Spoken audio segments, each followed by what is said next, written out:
Okay, we'll get started because I want to kind of stay on time and hopefully get you out here a little bit earlier than anticipated. But welcome. Thank you for coming. I see a lot of familiar faces. I see some new faces.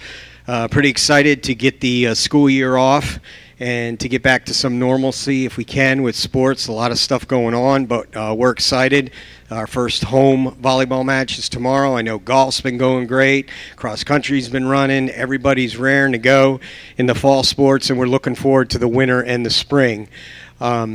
So pretty excited. I'm not going to do a lot of talking tonight. This is going to be a little different parent meeting than what I've done in the past. Two speakers, and then I'll come on at the end and give you some brief information. I'll be the last to speak this evening. So we're going to kick it off with our superintendent, Dr. Milliman. He's going to talk to you a little bit about our corporation's vision for the future. That includes some exciting things for athletics as well. So I'm going to turn the microphone over to him and let him get started, and we'll roll from there. Thanks, Phil. You don't mind if I get a little more casual, right? It's a little bit warmer here. Hang on a second. It's a little bit warmer in here. Thank you, sir. Thank you all for everything you're doing. Thanks for inviting me tonight. I will try to keep it brief as well. As Phil said, I've got about 120 slides to go through. That was a joke. Also, I noticed we have a lot of churchgoers. I can tell because you're all in the back. That's okay. I'm used to that. I do have about 120 slides, but I'm not showing all of them to you. I've pared this down to what I think will be something you'll be interested in and hopefully meaningful to you, and give you an idea, as Phil said, of some of the work that we've been engaged in. And some exciting things for our future. So just again, thank you all for inviting me tonight. We have been engaged for the last probably 2 years with several professional partners. We've engaged with architectural firms, construction firms, financial advisors, a demographer to look at our growth in our community and growth patterns in our community. Several other professional partners. We've engaged with our teachers, administrators, staff. We started a group that started meeting in February. We met 4 times, a stakeholder group that included community members, school board members, folks that we could bounce ideas off, share with them some of our preliminary findings that help kind of shape what you're going to see tonight as some of the identified priorities and directions that we'd like to go. So this is a kind of a result of that work, and our school board has some important decisions to make in the next 2 to 3 months that will get the ball rolling even faster. We have a work session scheduled on August 25th where we'll see even some more detailed information from our professional partners as well.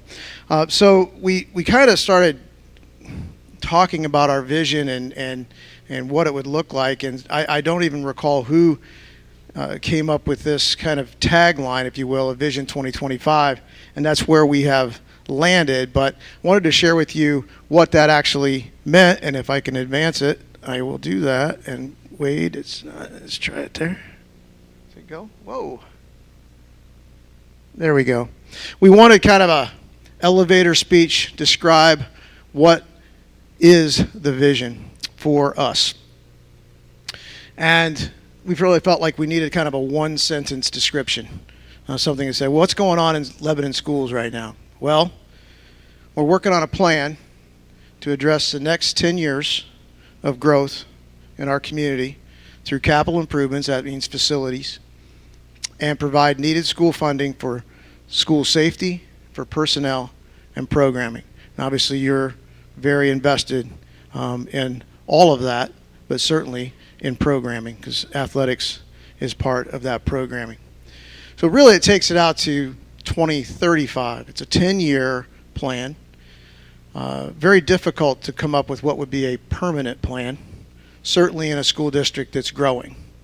And we have growth patterns that change depending on our developments, as you all know. So we want a 10-year plan to address that 10-year growth in our community. So that's what we're talking about. Priorities that we want to talk about. First, I'm going to talk a little bit about programming and personnel. We asked our teachers and administrators back all the way in January of 2020, what are some of the needs that we have in our district to support our students. We got feedback from our staff, from our administrators, and then of course from that stakeholder group. And so the left side of this slide outlines for you the identified top priorities that we have identified. The first bullet point speaks to our Lebanon Schools Police Department.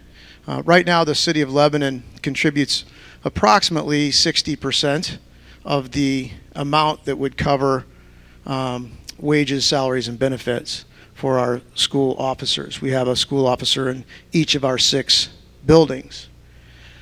It doesn't cover 60% of the total cost, but about 60% of that cost is currently through, and we're very grateful for it, from the city of Lebanon and the town of Whitestown.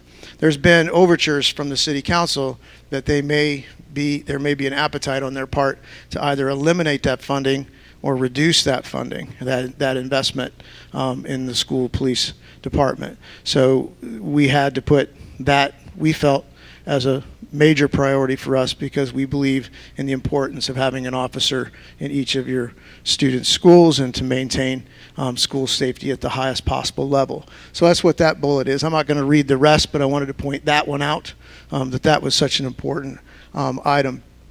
We have some grant-funded positions. One of those positions is the graduation coach here at the high school that helps our students get across the finish line.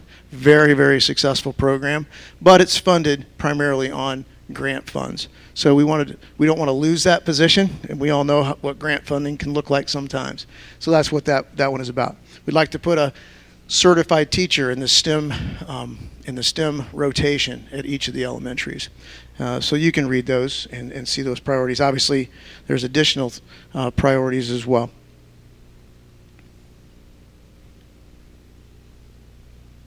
Our facility priorities are similar. Safety and security is always first. We have some needs in that area, whether it be lighting, whether it be cameras, whether it be equipment. Training can actually go under this as well on the operations side. Safety and security upgrades. We would like to get our SRO offices near the main offices of each of our elementary schools. Right now we have officers that have their offices in the middle or the rear of the building rather than where they're needed in the front office areas, things of that nature. So some facilities around that end as well. We know we have priorities in our elementary schools. We want to provide equality among our elementary schools. We have great facilities here. They've been taken care of beautifully by our maintenance department. Charles Tate and his team have done a tremendous job, which actually helps us with our options. We don't have to rebuild our schools from the ground up. We're able to expand. We're able to make necessary changes in classroom environments. But we also know that all of our elementary schools are not equal from a facility standpoint. While Central Elementary is a great building, it's really outlived its useful life as a comprehensive K-5 building. Classrooms are very small compared to elementary classrooms in 2021. It lacks some of the facilities for the rotation classes and special classes and things of that nature. It's very landlocked. It's very difficult to expand that building envelope because of the property that it's on. So we know we need to address that as well.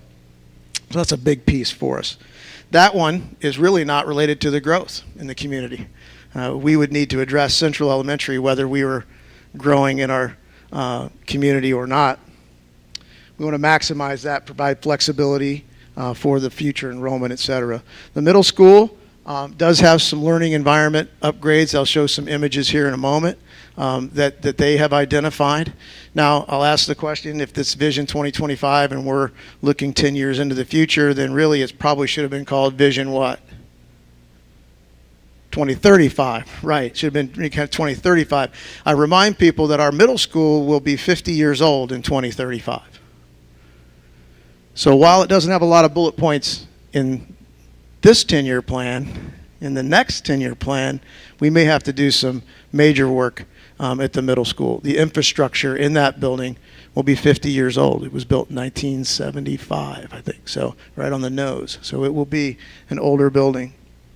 High school, same thing. It's obviously a beautiful facility. It was touched in the first referendum that was passed in 2010. They've done wonderful work in the high school, but if you've ever remodeled your kitchen and then lived in it for 10 years, you discover some things, right? You're like, man, I should have put the fridge over there. I should have, maybe I should have reworked the pantry or whatever it might be, right? And the high school's finding that out. There's a few things that could be tweaked in that, but not major work here at the high school. We know we need to address varsity softball and secure outdoor athletic facilities as well. And what is not coming up on the bullet point, but it should for us, is there it is, I'm sorry, is also, I'll flip to the last bullet, is to explore the addition of a multi-use community field house, which would be constructed onto the high school. We think that would be a tremendous community asset, something that we would all benefit from, not just our programs. As you all know, there is no season-by-season sport now. You're all in 12-month sports, right? So we need to make sure our students have the best competitive edge they can and be able to compete at a high level all year round, as well as grow our youth programs and all the things that a field house like that could create for us. So that could be exciting. And then I'll back up and just say our transportation center needs to be replaced. It's at an age where it's just not handling what needs to be done to support our transportation. So, and I think if you've been around that building, they do a great job with what they have, but it's time to take a look at that and to make that improvement. So that's the list of the priorities from a facility standpoint. This is the one slide kind of condensed version of what I just said. We need to look at updating Stokes and Harney to address some of those things I just talked about.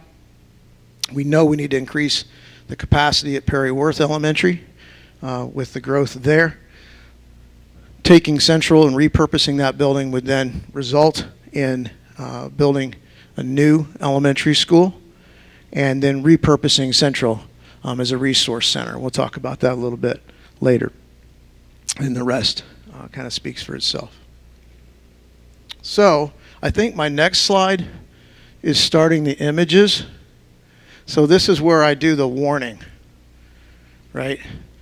These images, this is the disclaimer, right? These images are conceptual only. These are not final drawings.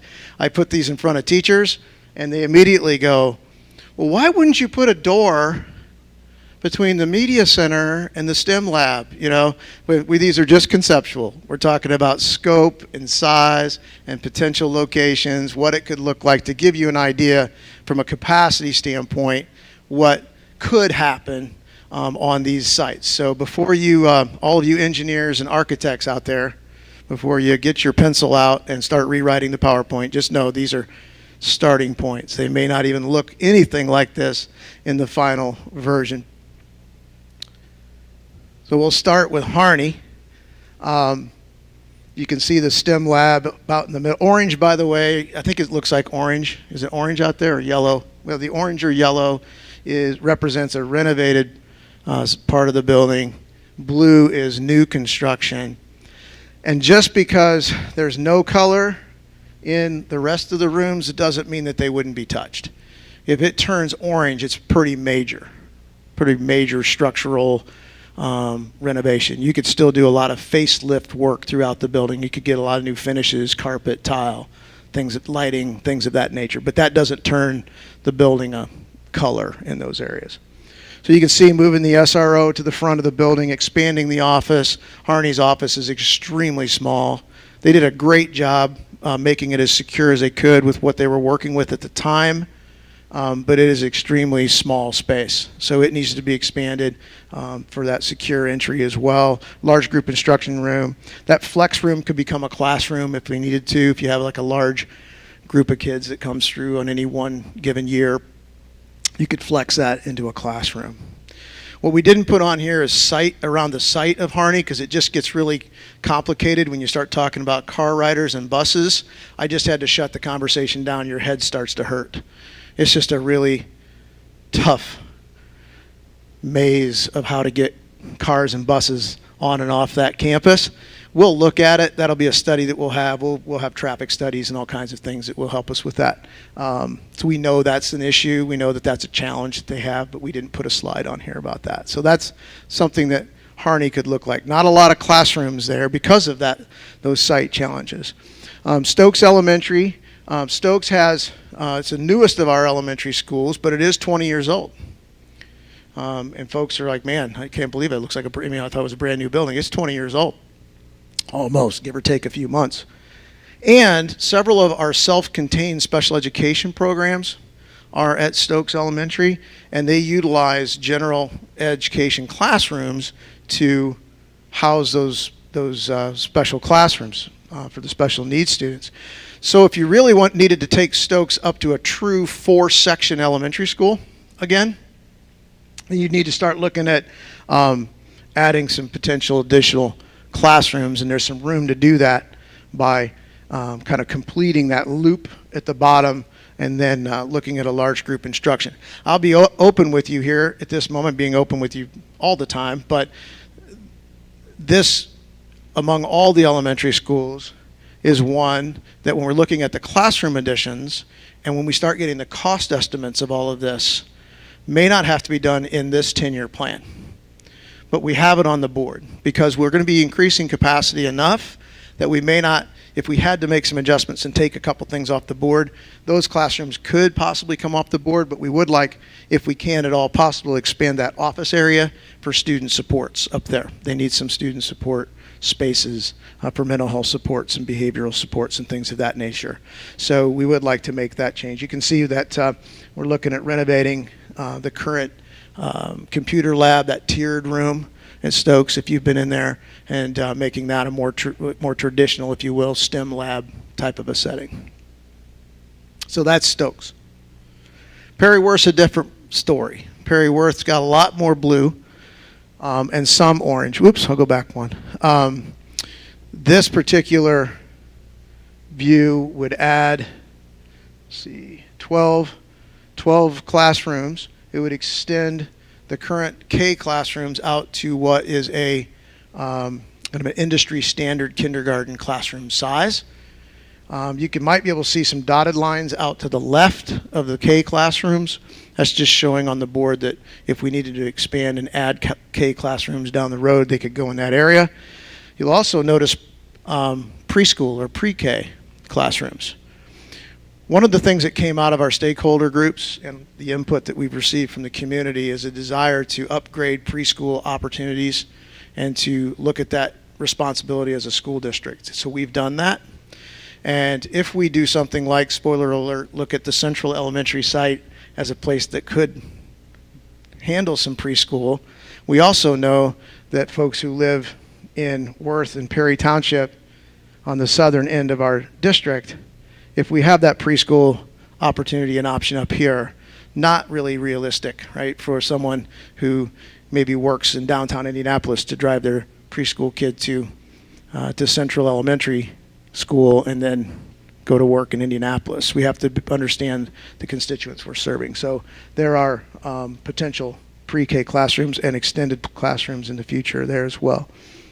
We have another challenge at Perry Wirth, which is getting cars off of 400 and 300 in the morning and afternoon. That's a huge challenge. Plus, I don't know if does this thing have a laser pointer? Nope, it doesn't. I thought maybe it did. Sorry, jumped me ahead.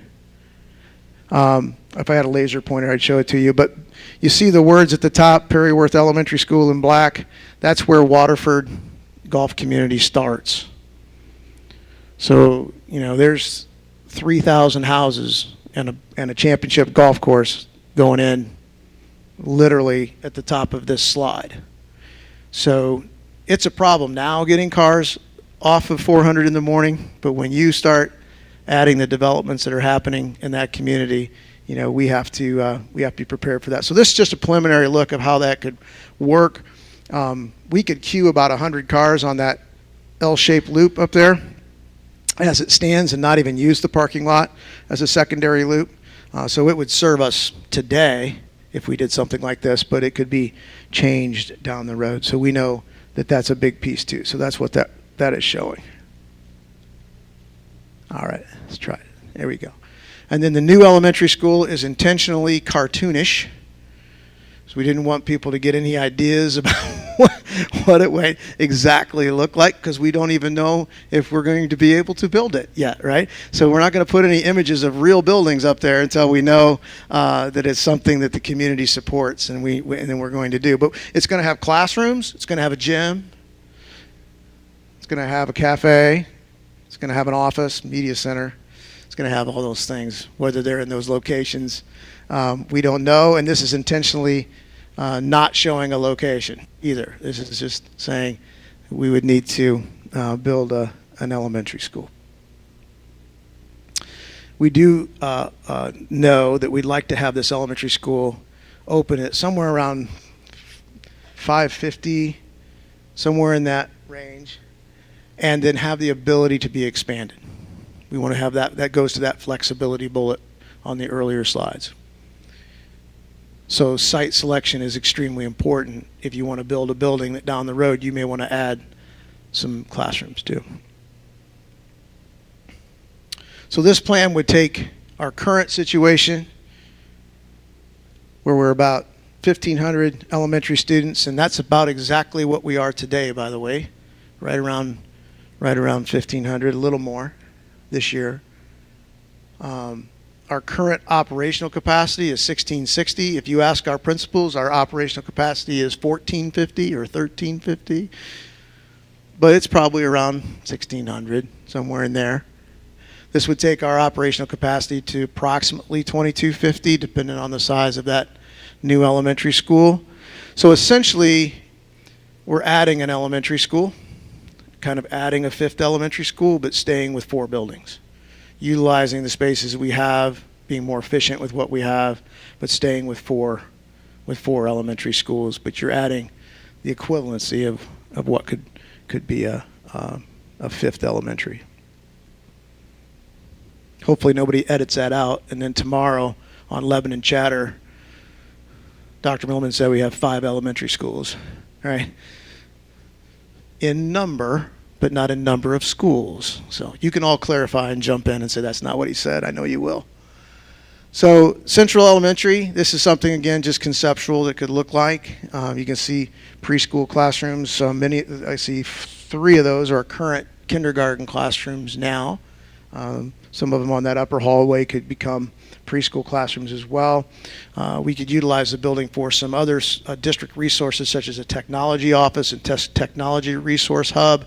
It could be a resource for our teachers for professional development. We could test drive technology there.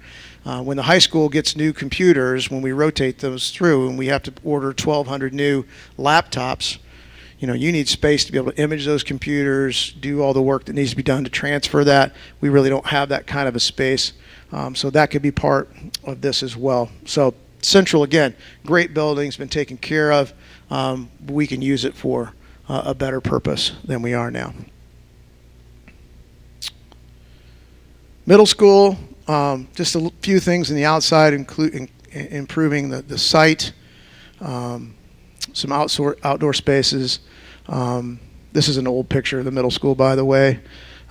Just improving some sidewalks and things. High school, same deal. Just some upgrades to surveillance and things like that outside. On the inside, just some conversion of some spaces, utilizing computer labs better, consolidating our counseling office with our mental health supports, putting them all in one location, things like that. Not anything that's tremendous renovation, but just things that can make things function better, right? This, you want to see that one? Hang on a second. There we go. This is like the first conceptual idea of what a field house could look like. On on our current site.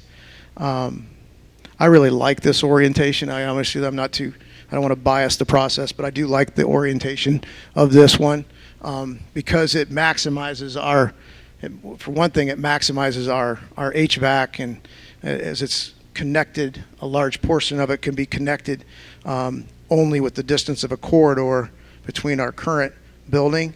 It also has less front-facing facade, so we can have another entrance that matches the main entrance, that sort of thing. So from an aesthetic standpoint, I think it makes a lot of sense. That corridor could connect the main parking lot to the football fields on the evenings, because we could secure the field house and the main high school, and really it becomes just kind of a passageway, if you will.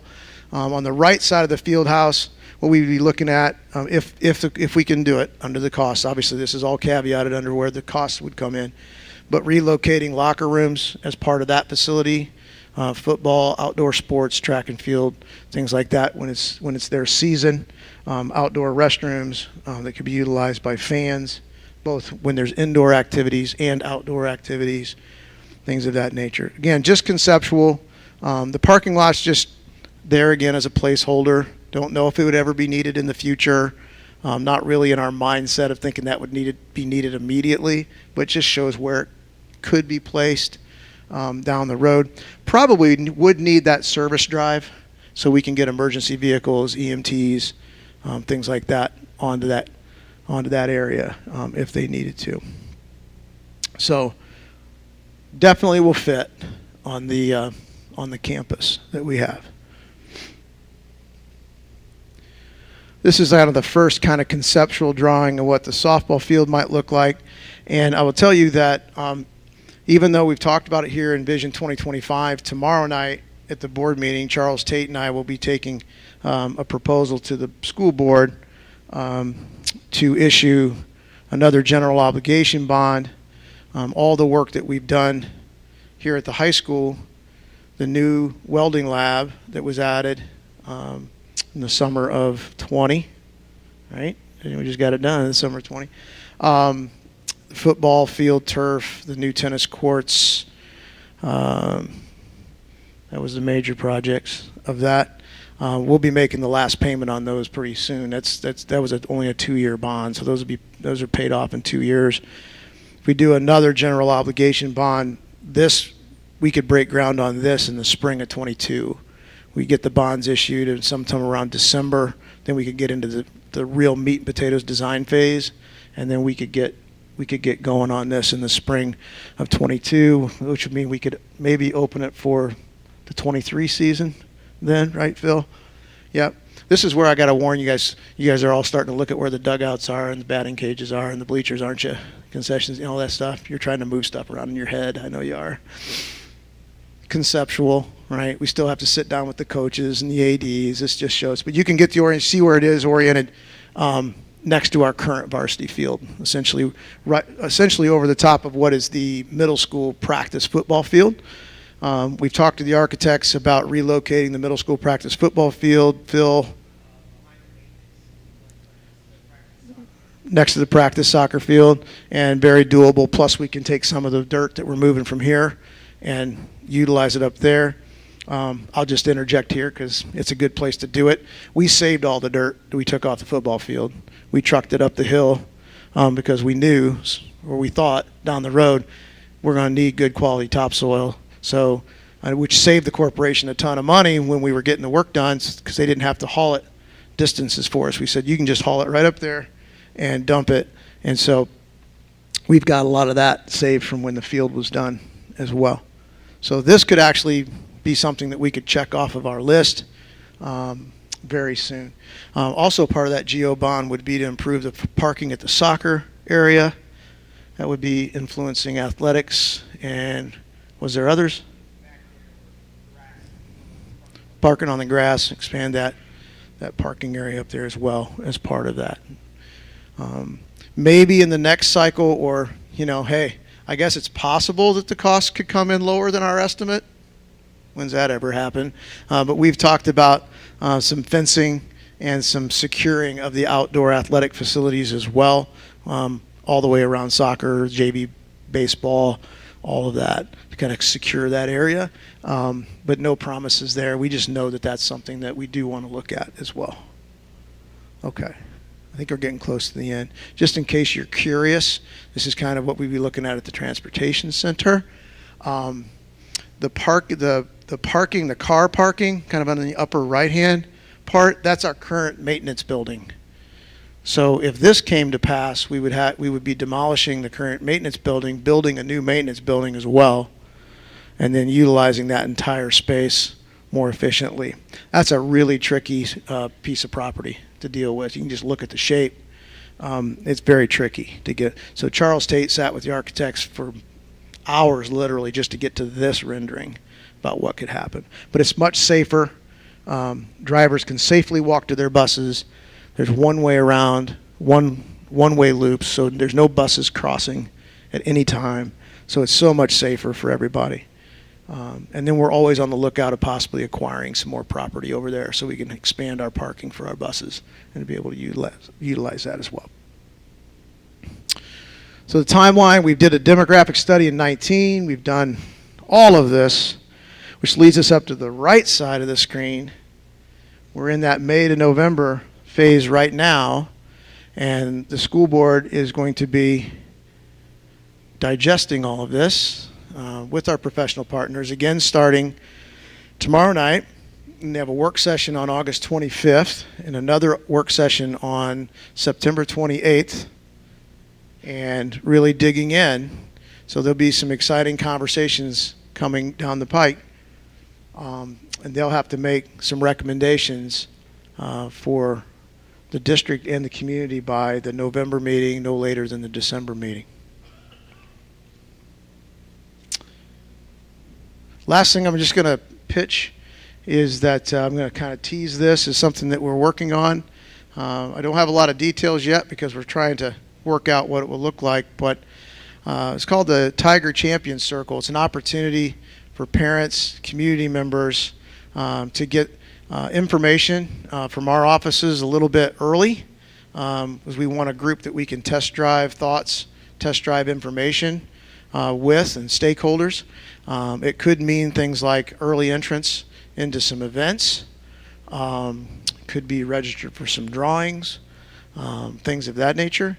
And to become a member, really, if you're volunteering, if you're an officer in one of your booster groups, if you're volunteering your time in ways that we're still trying to iron out and identify, if you donate money to the program, we're not worried about how much. We're not talking about platinum level down to silver levels. We're talking about, if you've donated something to the programs. There could be a myriad of ways. If you're 65 and over, you might very well be an automatic member of the Tiger Champions Club if you send us your email. Again, we're just trying to work out the details. We want this to be a large and inclusive group, but it's just folks who are interested and supporters of Lebanon schools. So we're working on that. So just be kind of paying attention to Facebook and Twitter and some of your emails coming up as we kind of decide what that is. So how'd I do, Phil? It was less time than the coaches, I think. Do I have time for a couple questions? I don't know how much time you gave me. I think he gave me 10 minutes. I'm done in 10 minutes, right? You're the boss. Who's got a question? In the back.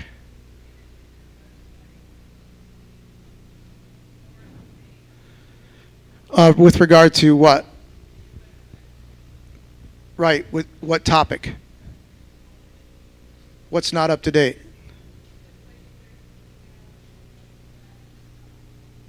Camps? Oh, that's a... I'll show you our website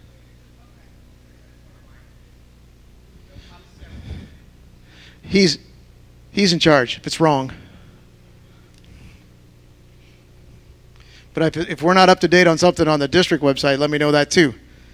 Our director of communications is 5 weeks into her 12-week maternity leave, and I'm dying. So I need to know so I can try to figure it out, because we're treading water right now when it comes to communications. What else?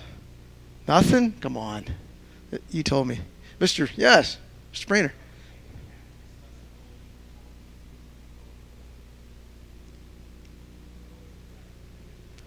We can. We'll add it to the list. Yeah. Yeah. Yeah, there is a challenging distance between the parking lot and our football field. Yeah. No, that's a great point. I think probably probably the only closest parking would be by the pool, right? I mean, to get you to a gate. Right. No, that's a great suggestion. I mean, especially if we were able to do the field house piece and we're going to be putting that access road in anyway, then there could be an opportunity to expand some handicap spots right behind the concession stand, for example, something like that. That's a great idea. That's a great idea. Thank you for that. See, that's the kind of stuff that we need. That stakeholder, become a Tiger Champion Circle member, and you can, probably already are. Yeah. Anything else? That's a great question. Sure, fire away.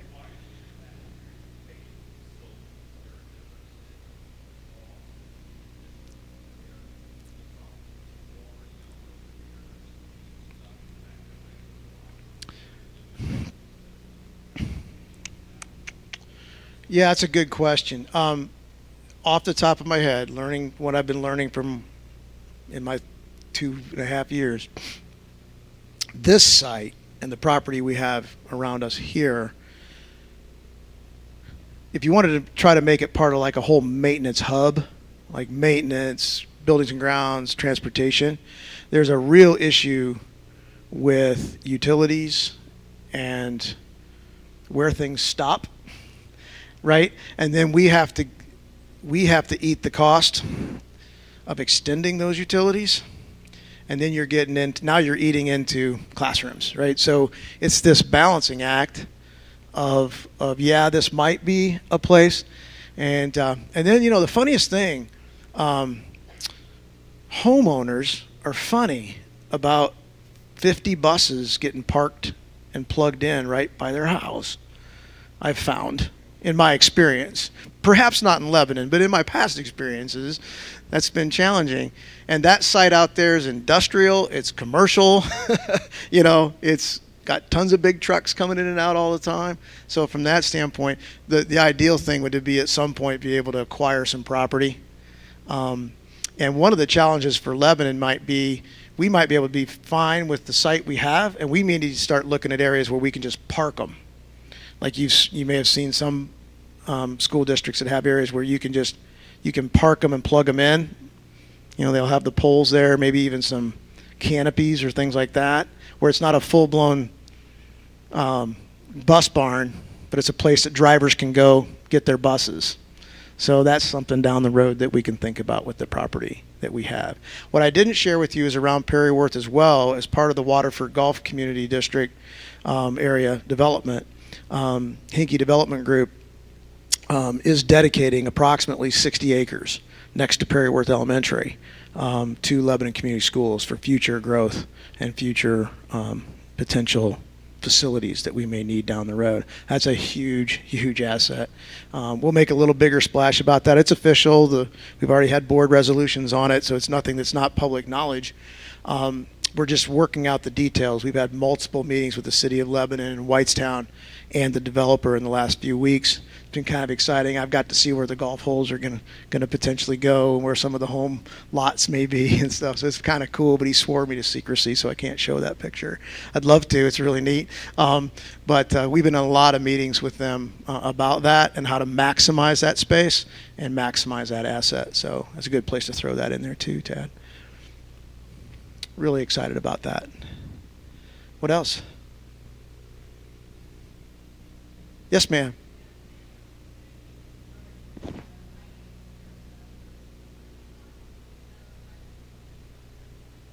Mm-hmm. Lighting, you said? Lighting by the gym? Yes. Yeah. Right. you can see why that was one of the first things that Mr. Dunshee and his team put on their list, for sure. And lighting is one of those things that now, of course, it always is, becomes more and more efficient. You know, with what you can put up there, the candle strength. You don't need as big of bulbs, and they don't need as much power, Mr. Ottinger, as they used to. They're just much more efficient, and so there's some opportunities there. We've changed out to LED. I think we're just about all the way through all of our buildings now to make the buildings more efficient with LED lighting, and we can do some of the things like that in the parking lot as well. Thank you for that. Anything else? Did I hear somebody? Nope. Awesome. Well, thank you again for all you do. Thank you for supporting your children. I'm excited to be part of this. I did my research before I came to Lebanon, and I came here for a reason, because of the opportunities and because of people like you. And I'm just happy to be part of it. And we hope we can make as much on this screen possible in the next few years as possible. So, again, thanks for your attention.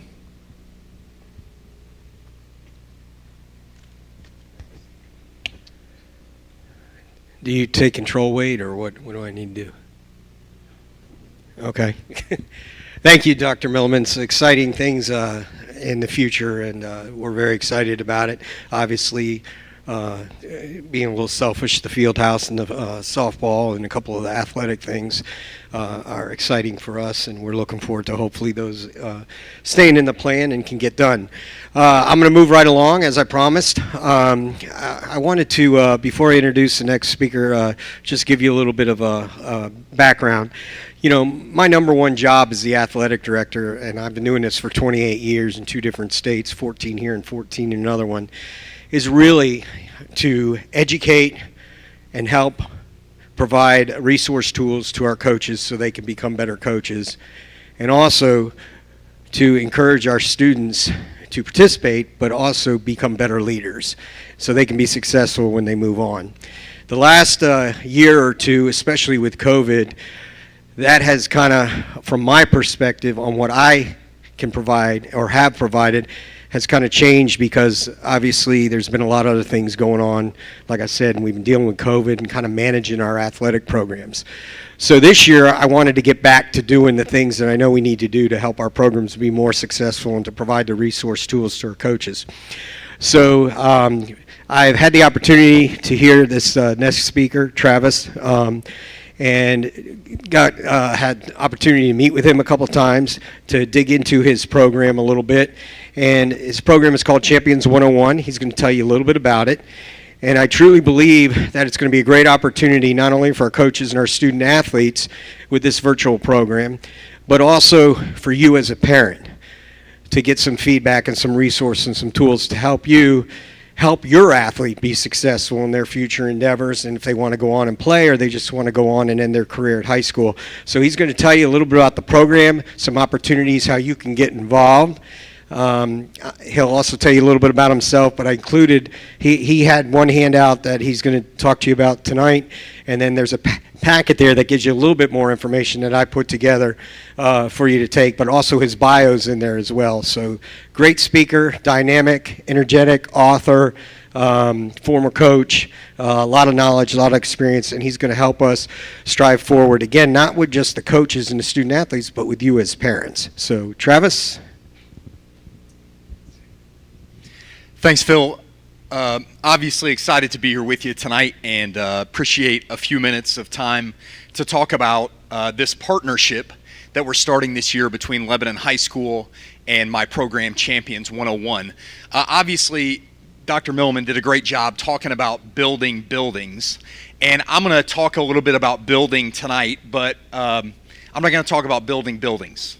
I'm going to talk about building champions.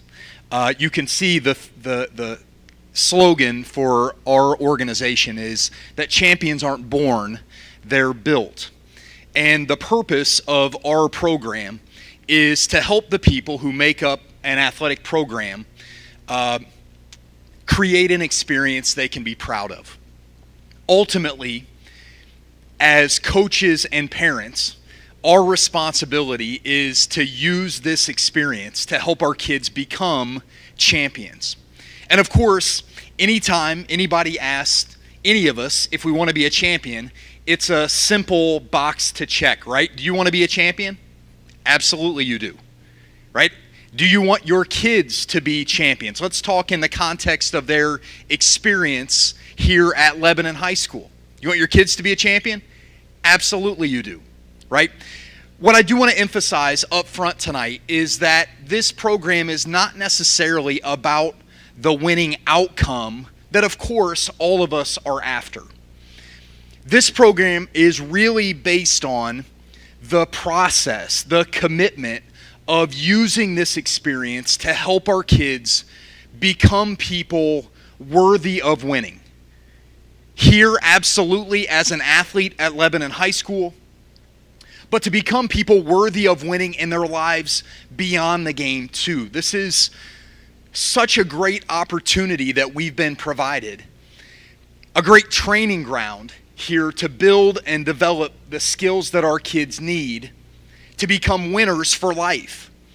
And so I hope that tonight and in the coming months, you'll get a sense that the purpose of Champions 101 is to help you and to help your child's coaches lead through this experience. And of course, to create opportunities for more success here as an athlete, but more importantly, to use this experience to prepare our kids for a winning life here and beyond. As Phil mentioned, I'm a former...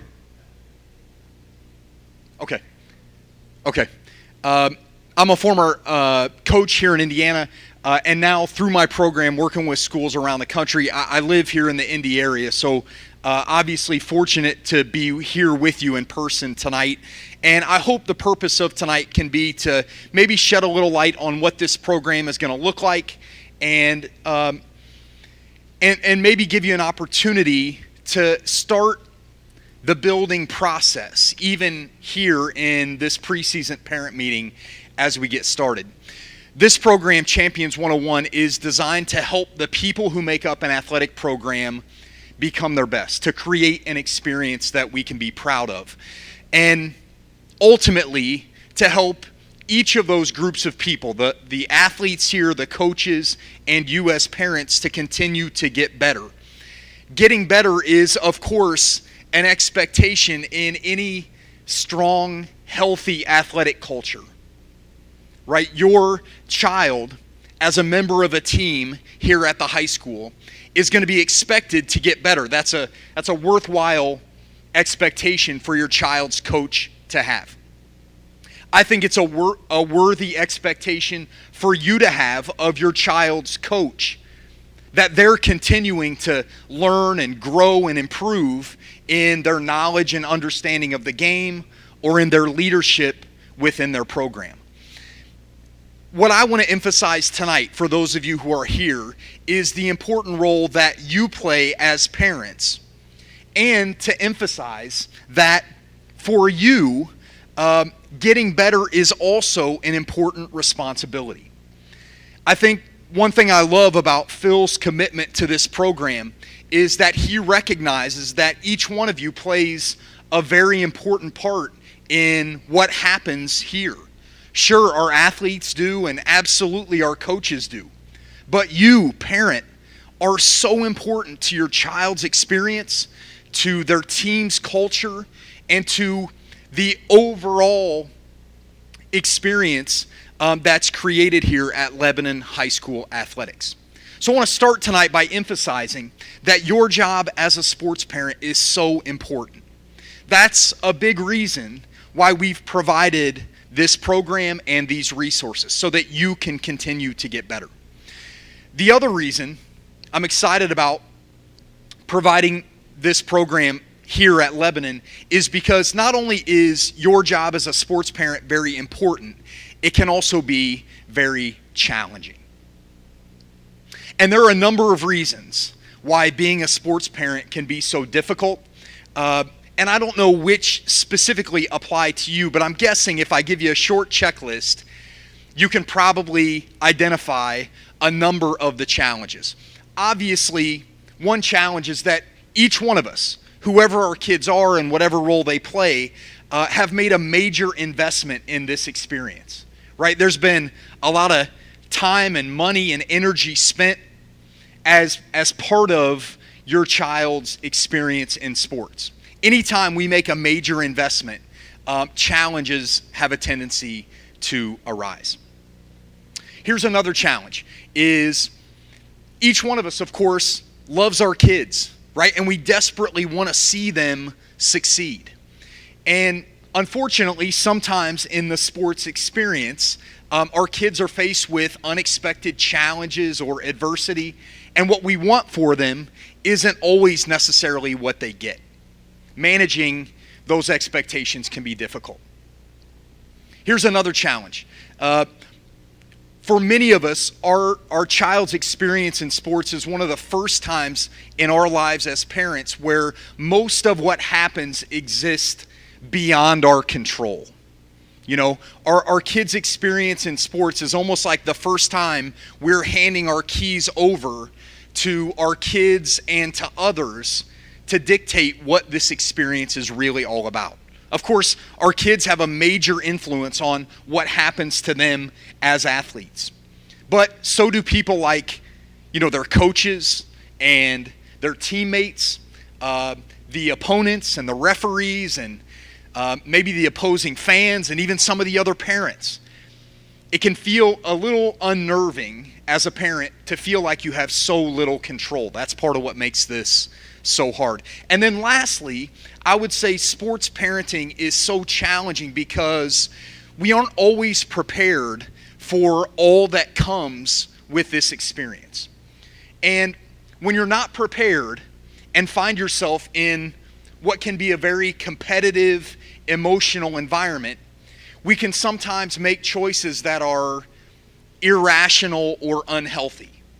I'm guessing right now, right where you're sitting, you can probably think about a sports parent who's made a decision in a competitive or emotional environment that you would classify as irrational or unhealthy.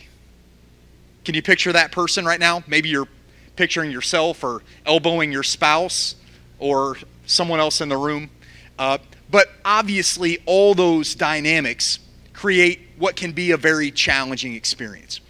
I will tell you that as you prepare for the 2021-22 sports season, many of those challenges will exist for you. You will undoubtedly, this year, make a major investment of time and money and energy in this experience. You will undoubtedly love your child and want success for them and have to deal with it when they inevitably don't get it. Many of the circumstances that exist in this experience will likely exist beyond your control. There's no change in any of that. What I do hope Champions 101 can provide, maybe even tonight in the midst of this conversation, is an opportunity to help each of us prepare for what is to come. The more prepared we are for all that this experience will involve, the more effective we will be. As you probably know, each sports season has a story.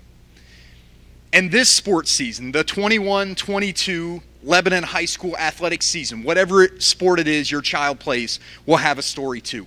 If you take a minute and think back on all the seasons, all the sports that your child has played up to this point, it's almost probably like a slideshow for you. You can picture the uniforms and the coaches and maybe some of the teammates. Each one of those seasons has a story.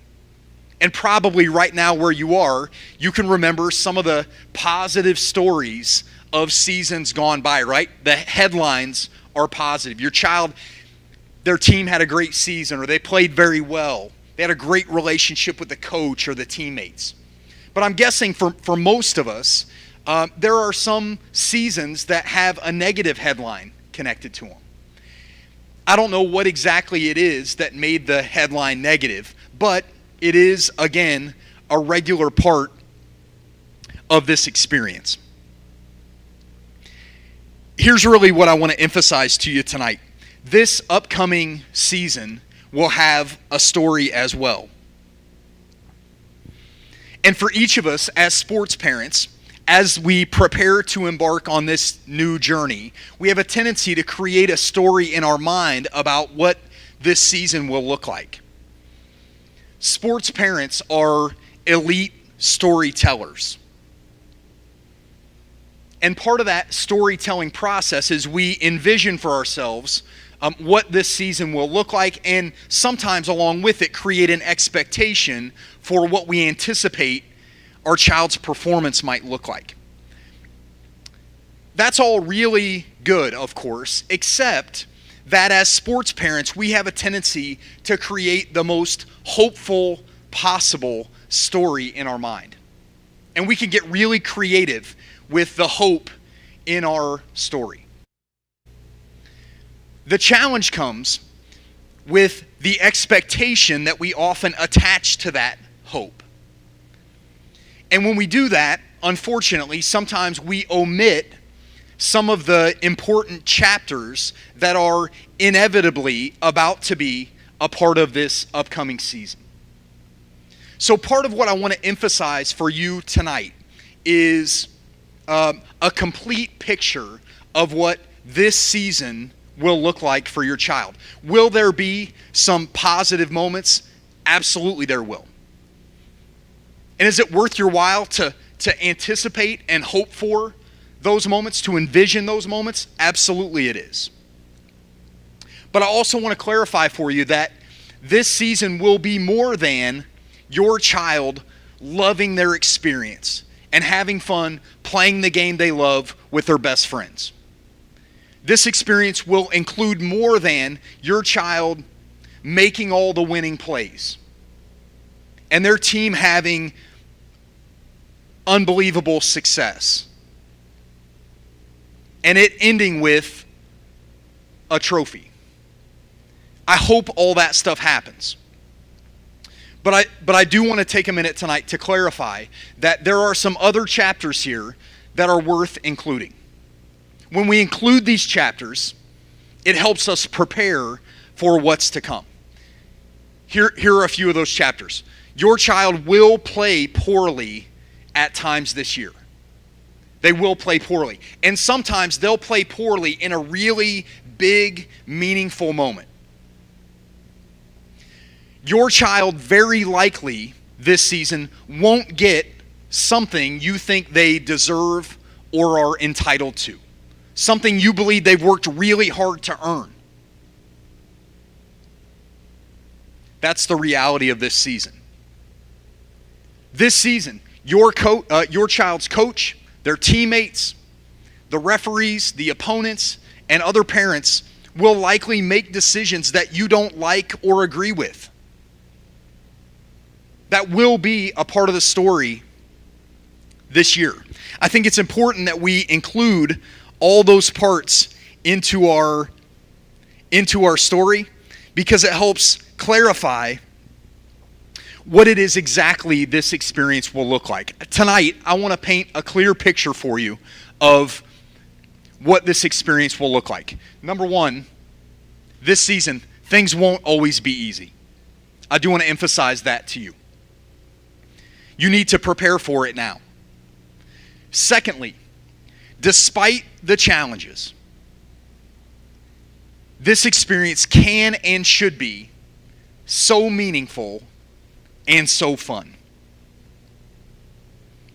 I want to encourage you tonight, when things get tough in the upcoming season, fight the urge to tell yourself a story. And fight the urge to promote a story in the mind of your child.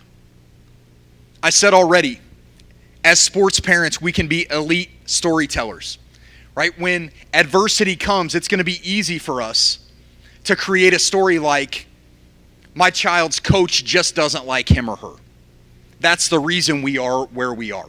That's probably a lie. It's a story you've created in your mind. It might be easy to tell yourself a story like, my kid's the only one who has to deal with adversity like this. And sure, the specific circumstances of the situation may be unique to your child, but I'll tell you as a coach that every kid on every team is dealing with challenges and adversity that most of us know nothing about. So fight the urge to tell yourself that story. There may be plenty of other stories that you want to tell yourself.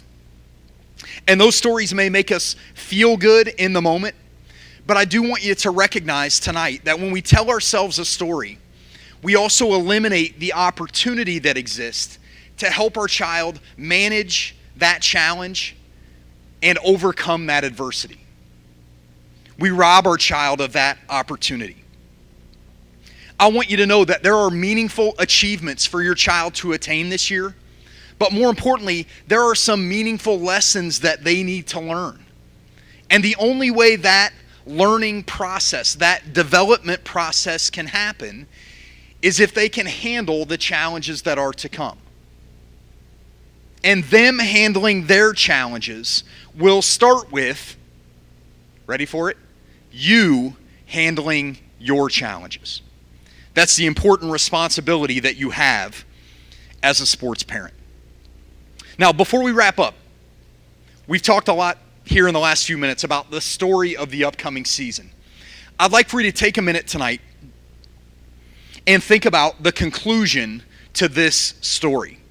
I don't know whether your child's playing in the fall, the winter, or the spring, or some combination. But I want you to envision what the end of this story looks like for you and your child. Specifically, here's what it is I'd like to ask you, an important question tonight. What qualities or abilities would you like this experience to help your child develop? There are so many winning qualities and abilities that your child is going to need to become someone worthy of winning, to become a champion here as an athlete at Lebanon High School, but again, more importantly, in their life beyond the game. So what are those abilities? What are those unique qualities that you recognize your child possesses already, but more importantly, that they're going to need to develop in order for them to become their best? Here's what I'm going to ask you to do. You may have picked up when you came in tonight a piece of paper that looked like this. It's a two-sided single sheet. On one side, there's an explanation about what the Champions 101 program looks like here at Lebanon High School. On the back side is what I've called a Champions 101 inventory. You happen to see that piece of paper?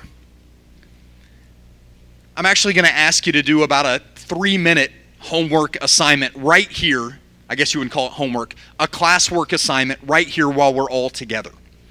Here's what I'm going to ask you to do. In 3 minutes, I'm going to ask you to fill out this inventory and evaluate your child in 8 specific winning areas. Okay, I want you to think about who your child is. I've given you a brief description of each.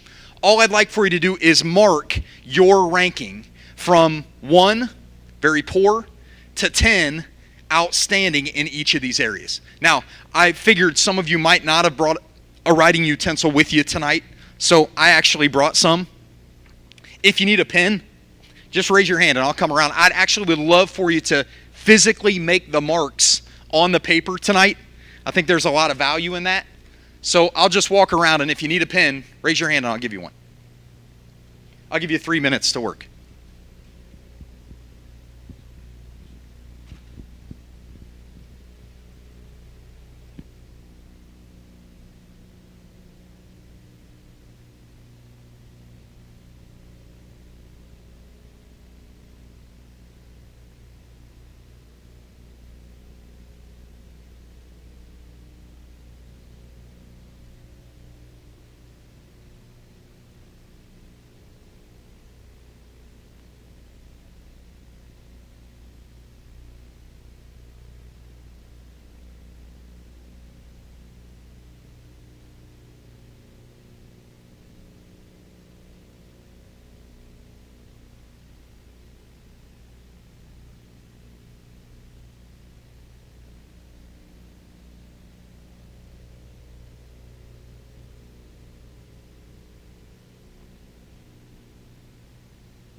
keep working through the inventory there. While you're working, just a couple of things I want to point out to you. At the bottom of the page, once you're finished ranking in each of those important areas, I've simply asked you to list from the inventory your top 3 results. In other words, which 3 areas on the inventory did you give your child the highest grade? And then on the bottom right side of the sheet, obviously, I've asked you there to list your bottom 3 results. So which 3 areas did you give your child the lowest grade?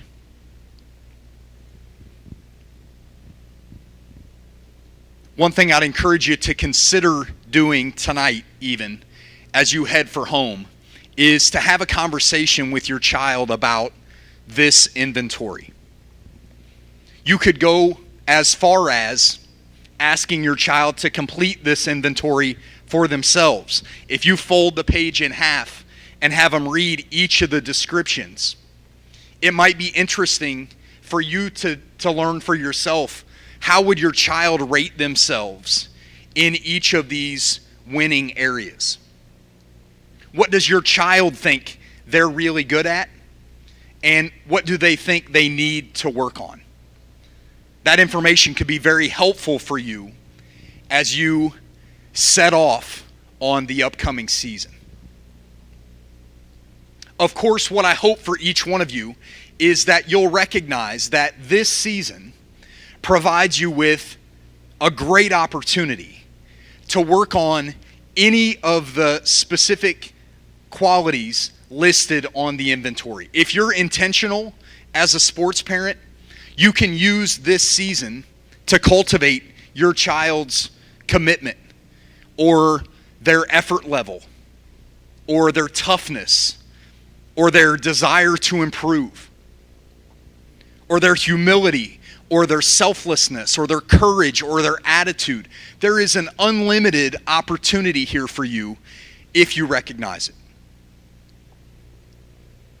At the bottom of the page, the reason I had you list your top 3 and bottom 3, you can probably see the note there, is for those top 3 qualities, what I really want to encourage you to do is to just relentlessly praise and encourage your kids in those areas.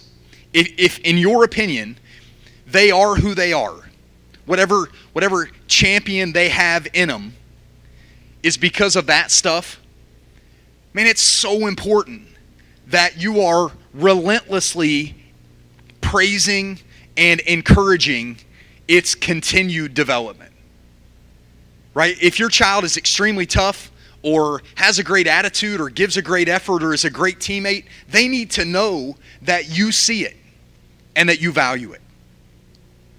At the same time, the reason I've had you list your bottom 3 here is, again, my hope for the upcoming season that maybe you'll recognize the opportunities you have to build and develop your child in those areas. What might those conversations look like from you? What might your role as a sports parent look like? What responsibility might you have when you show up and sit down in the bleachers on game night? If you're really committed to building and developing your child into a champion. Those are important questions that you need to answer. And I hope maybe the inventory can help you answer those tonight.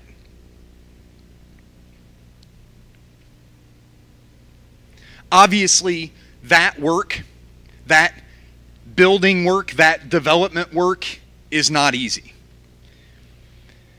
And that's the reason why Champions 101 exists. This program is designed to help you do this kind of work. I hope you can see tonight that this kind of work is directly connected to helping your child have success as an athlete here at Lebanon High School. But you can pick anything in the world that you want your child to do, anything you want them to have success at or to reach their potential in, and they're probably going to need that stuff you see listed on the page. Inside the Champions 101 program, there are a number of resources, online courses and materials available for everyone who plays a part in the Lebanon High School athletic culture. There are courses and resources available for your child's coach. There are courses and resources available for your child, the athlete, and there are a number of courses available for you. As part of our partnership, every single person, every coach, every athlete, every parent can create their own account in the Champions 101 library and access the material there anytime. How do you create an account and access the material? If you look at the front side of the handout I gave you, you'll see a QR code that you can scan right now with your phone to create your Champions 101 account. I would strongly encourage, right now it'll take you 20 seconds. Get your phone out, open up your camera, scan the QR code, and enter the few blank fields of information. I'm going to do like the awkward 20 seconds of silence right now while you get your phone out and do it. Yes, you. No cost, of course. Yeah, right. Phil has graciously covered the cost of your access to this library. Shoot the QR code with your phone.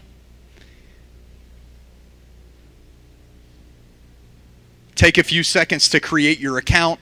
And then as I put up here on the screen, again, my hope is that every single stakeholder at Lebanon High School will have access to this material. So I'd love for you to take this flyer home, have your child shoot the QR code with their phone, and take 20 seconds to create their own account. What you'll find in the library is material that will help you do this most important work. You want to develop your child's commitment, their effort, their attitude, their toughness. The Champions 101 online program will help. Ultimately, what's it about here? Ultimately, it's about getting better. Right? That's where our conversation tonight started. That in a strong, healthy athletic culture, the expectation is that the people who make up the culture get better. Champions 101 provides an opportunity for your child's coach to get better. It provides an opportunity for your child, the athlete, to get better, to become someone worthy of winning on the playing field and beyond. Champions 101 provides you, sports parent, the opportunity to do your most important work here and to get better. Thanks a lot for your time. Excited to work with you. Have a great 21-22 sports season.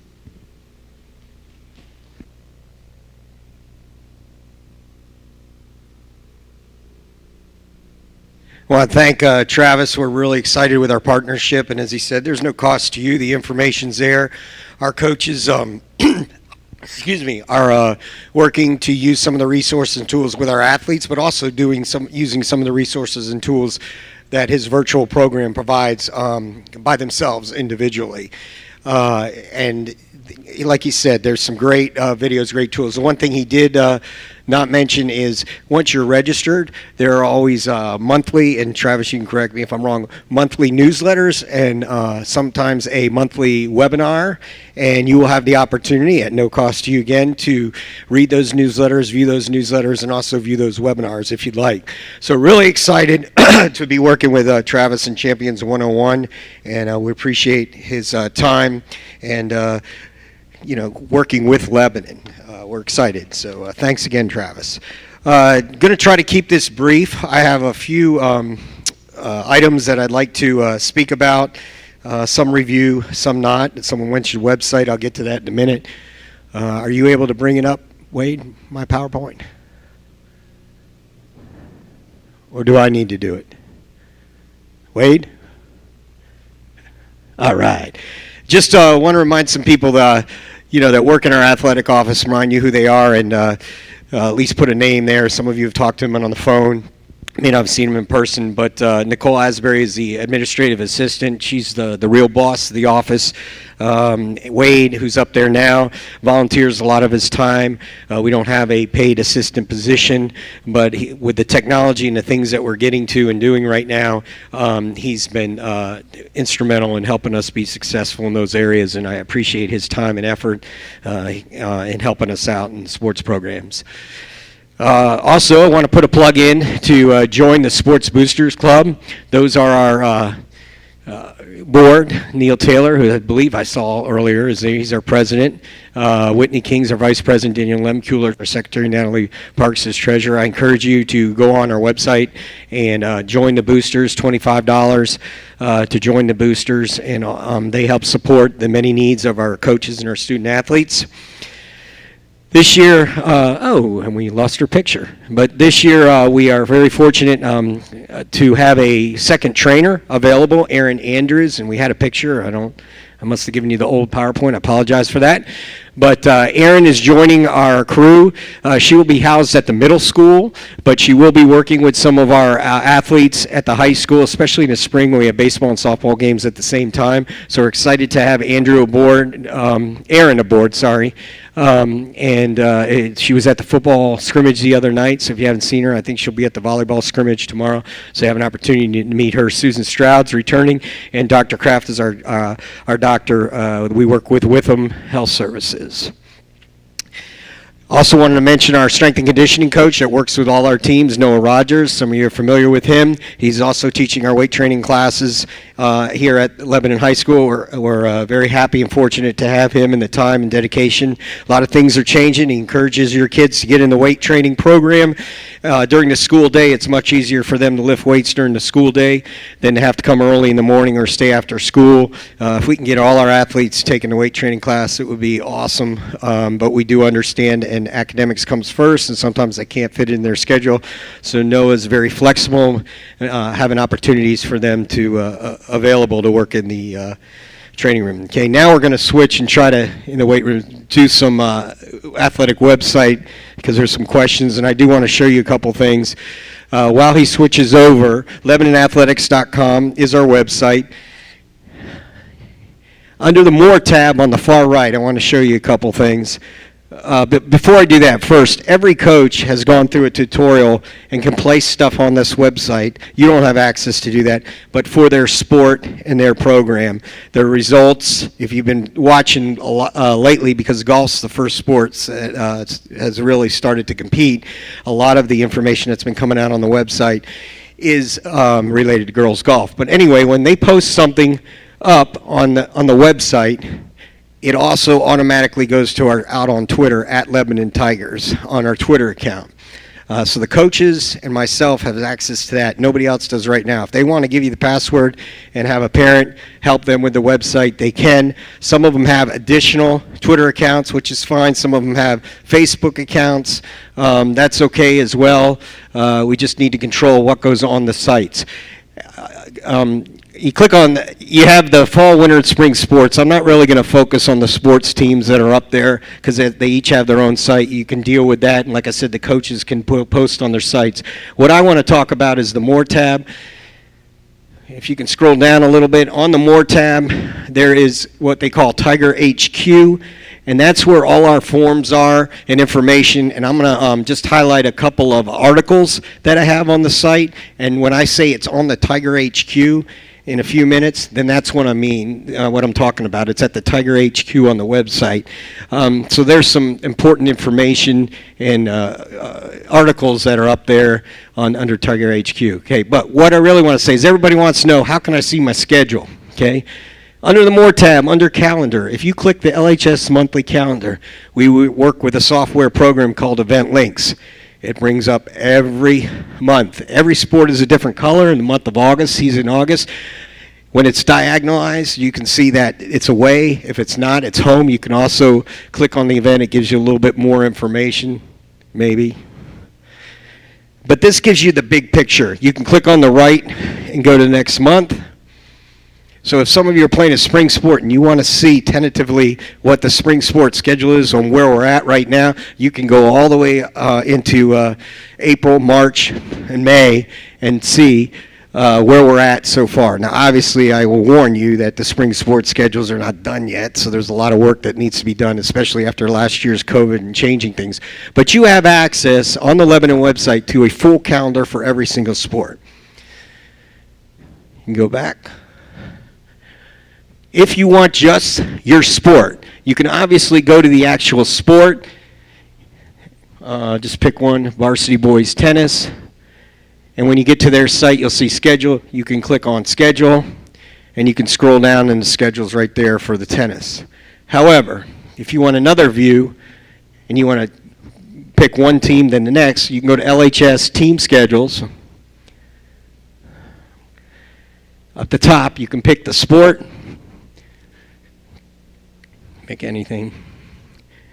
And you can change the year if you want, and the schedule will show up right there. Just a couple pieces of information about the website on where you see schedules and the calendar everybody's always asking for. The other thing we're doing this year is EventLink. We're doing online ticketing, and some of the other schools, every school in the state of Indiana is using EventLink except for 10 schools. So we're real fortunate that we have that opportunity. You can purchase your tickets and your passes online, and you can go from the website, or the different types of tickets, just click on, there you go. And I think we have it set up 15 days prior to the event. The event will show up, so if you want to buy an individual ticket, you can buy that individual ticket online.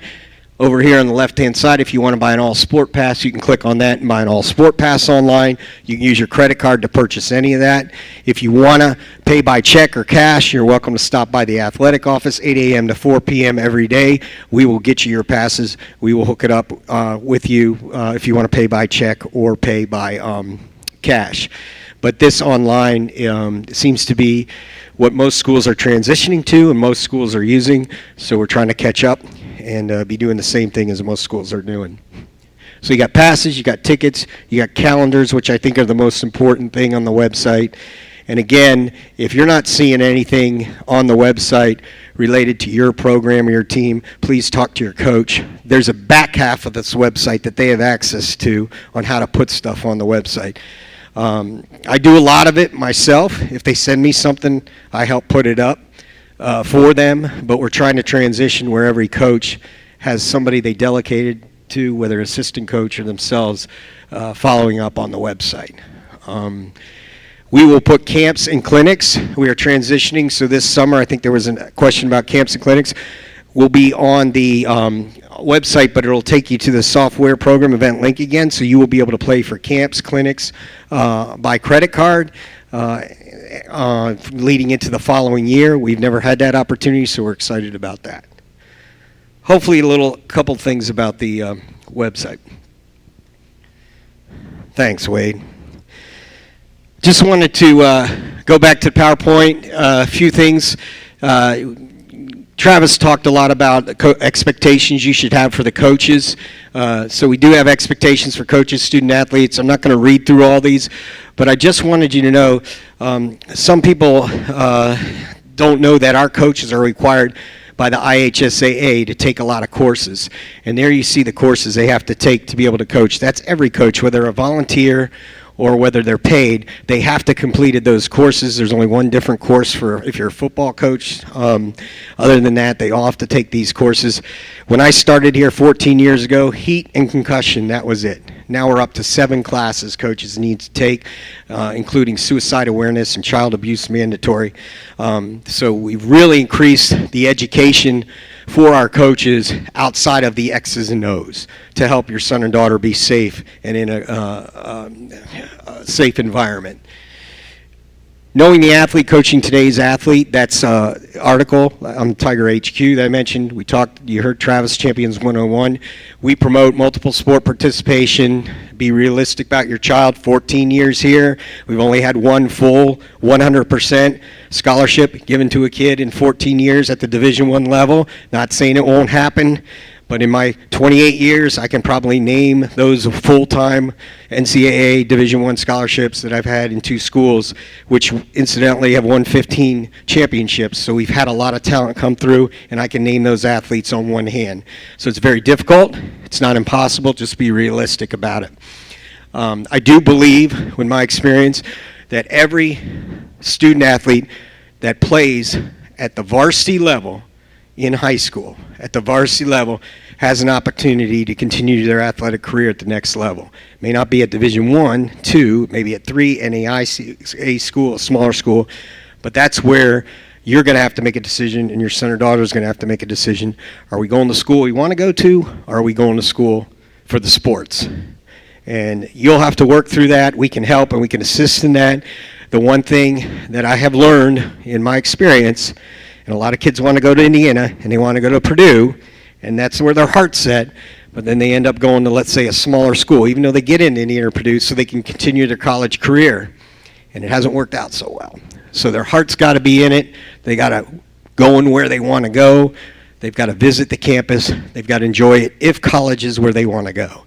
So, and that's a tough one as a parent, as Travis alluded to the fact of making decisions and knowing your son and your daughter, because when you fork out all that money and they play for all these years and then their high school career is over and they don't want to do it anymore, that's a tough one. That's a tough one to swallow. So I understand that. So just keep that in mind. The rest is some of the information is in our handbook, communication, providing the right environment that I mentioned. So, and sportsmanship, the big one, no I in team, together everybody achieves more. That is our biggest obstacle, and I'll speak to that in a minute. Next, in the athletic handbook that you signed off on, I'm not going to go through all this, but this information is in our athletic handbook.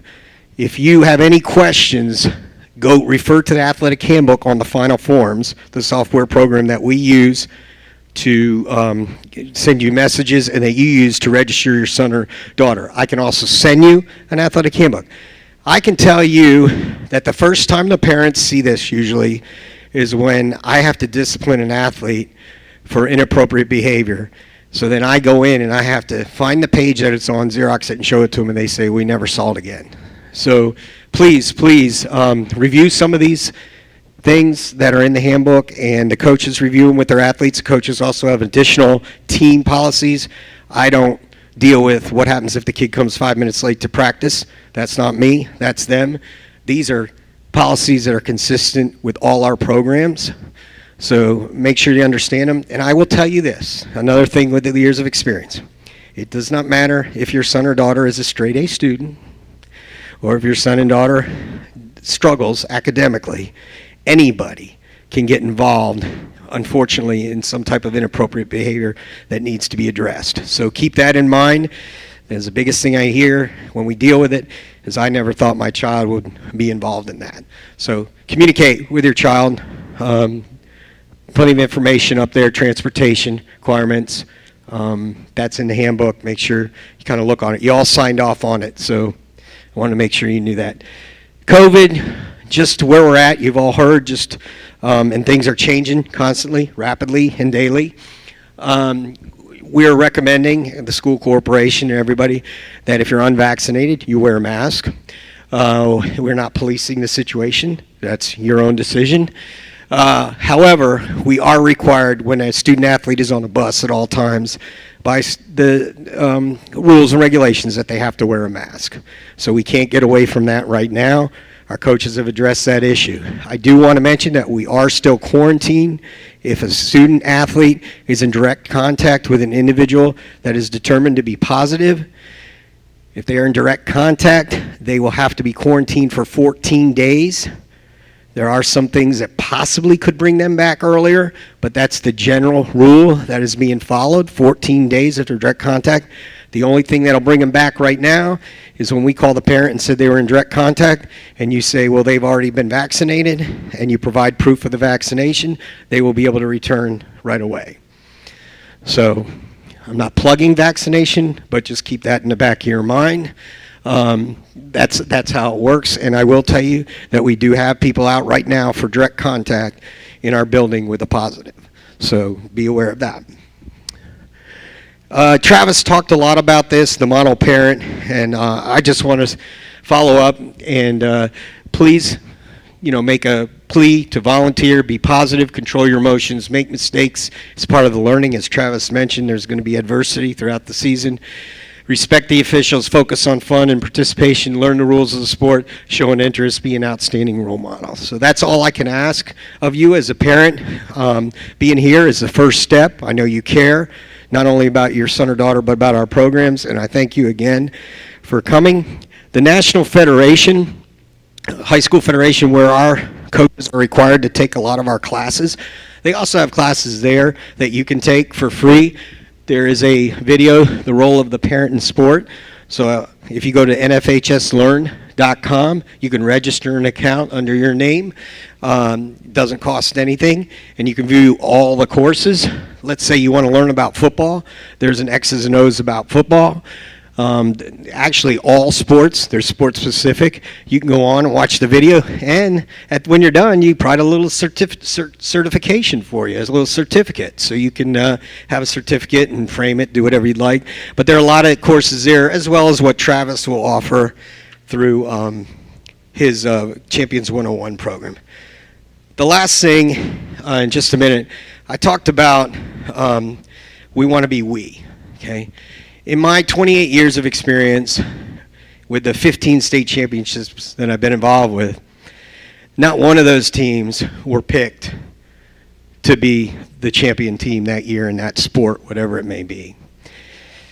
The teams were successful because they did everything that Travis spoke about earlier, the process. But more importantly, they were together. There was no issues with boyfriends or girlfriends. They would go out and compete to do the best that they could do, but not for themselves, but for their teammates. And if we can get our athletes to buy in to that idea, our programs will be very successful. It's not about the statistics. It's about doing your best so you can help your teammates in the program be successful. There was just a Twitter, and this is the last thing I'm going to show you, and I'm not even going to talk at the end, you can watch it, where at the University of Alabama, Nick Saban, very successful football coach, and some of you may have seen this. It lasts about 4 minutes, so just appreciate it if you just stay and watch this at the end. Invited Ernie Johnson, who's the NBA basketball analysis, sports announcer, speaks, has a show with Charles Barkley, Shaq, a couple other guys, to speak at to the University of Alabama football team. And when I saw his speech, that encompasses everything and the culture that we like to create here at Lebanon. And I wanted to share it with you as the last thing tonight. Hopefully we can get this working. And again, I thank you for coming. Feel free to email me if you have any further information or questions.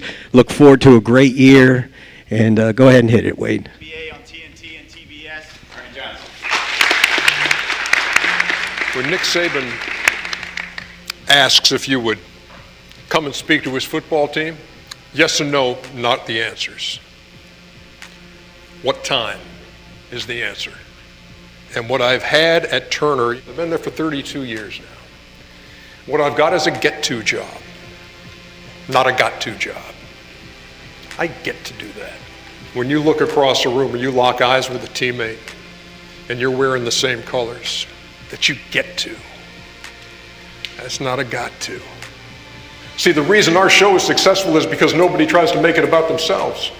Chuck's never tried to do that. Shaq's never tried to do that, neither has Kenny.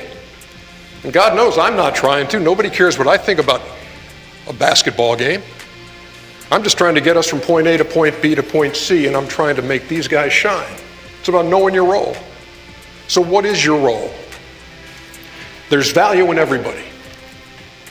Everybody on our team at Turner, value in every position. When I think about value, I think about this kid right here. See, I'd come home from work one day and she said, you know what we need to do? She says, no, we need to go to Romania and adopt a kid. I said, no, hold on. I mean, we've got 2 children. We're the script. We're following the script. Don't be afraid to go unscripted, folks. Cheryl had seen a story on ABC News about these Romanian orphans being warehoused. Those with special needs were just forgotten. Let's give a kid a second chance. So we went unscripted. The nurse who handed this boy to her, you know what she said? She said, "Don't take this boy, he's no good." Can you imagine? And I said, "Bring him home." He gets diagnosed with muscular dystrophy, which a lot of kids don't make it out of their teens when you got that, because your muscles don't grow, they waste away. The coach, with less hair than me, a guy named Phil Beaulieu. Michael at this point is in high school. See, this coach knows what I know. He knows there's value in everybody. He said, "I want him to be my 5-foot-tall impact player with no vertical leap." He said, "Because I see value in him. Because the day I met him, I followed him into his classroom. I had a conversation with him, and Michael doesn't communicate well. And he has a kind of a Rain Man kind of memory.